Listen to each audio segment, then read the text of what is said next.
उस वजह से हमारे जो ओबीसी वर्ग के हैं वो अभ्यर्थी उनकी पद शून्य होते जा रहे हैं, क्योंकि सारी सीटें हमारी भूतपूर्व सैनिकों को दी जा रही है।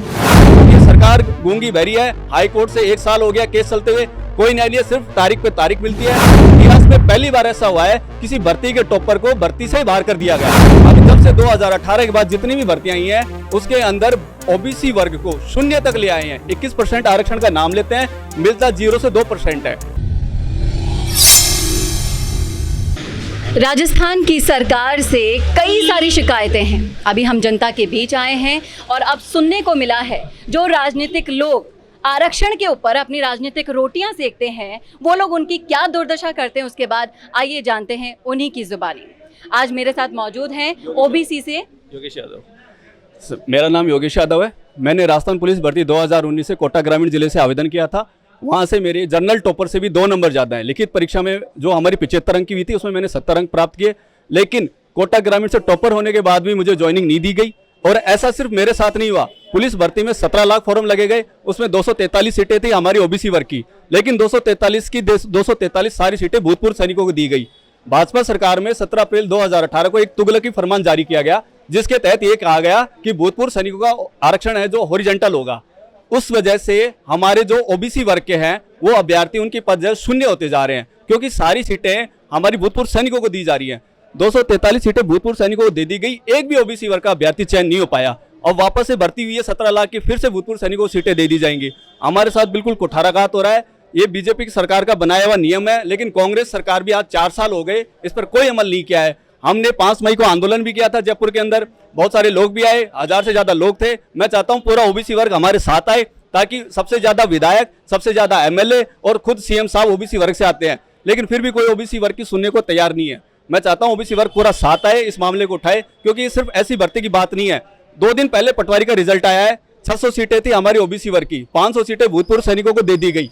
तो मैं चाहता हूं पूरा ओबीसी वर्ग इस बात को सुने कि आप जो भी भर्ती होगी आगे आने वाली उन सभी में ऐसा होगा, क्योंकि नियम ऐसा ही बना दिया गया है। आपकी जगह भूतपूर्व सैनिकों को सीटें दे दी जाएगी।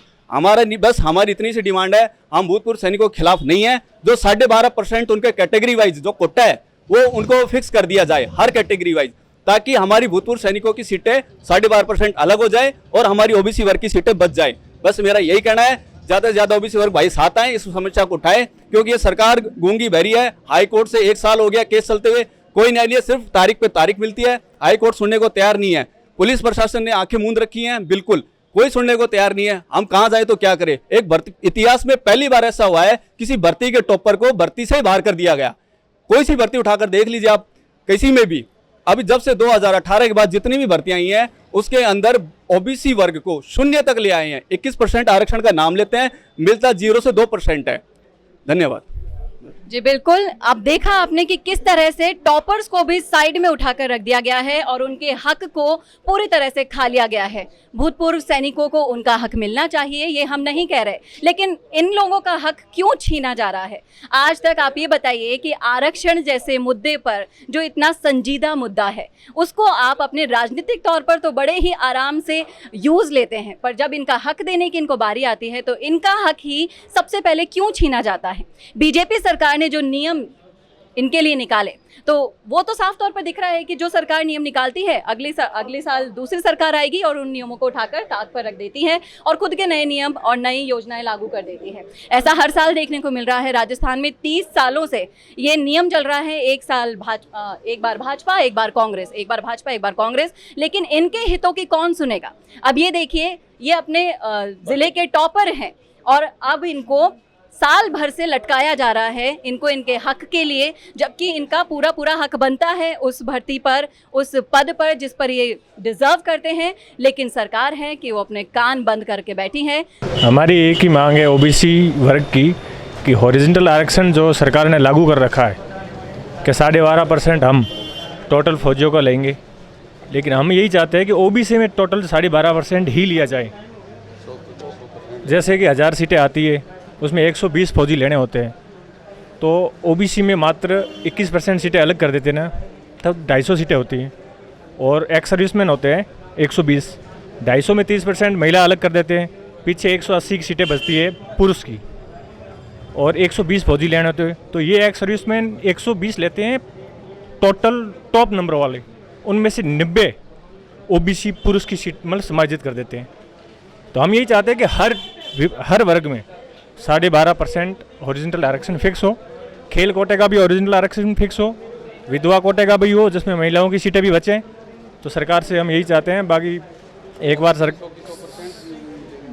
ओबीसी में पुरुष की 2 या 3% सीटें ही बचती हैं।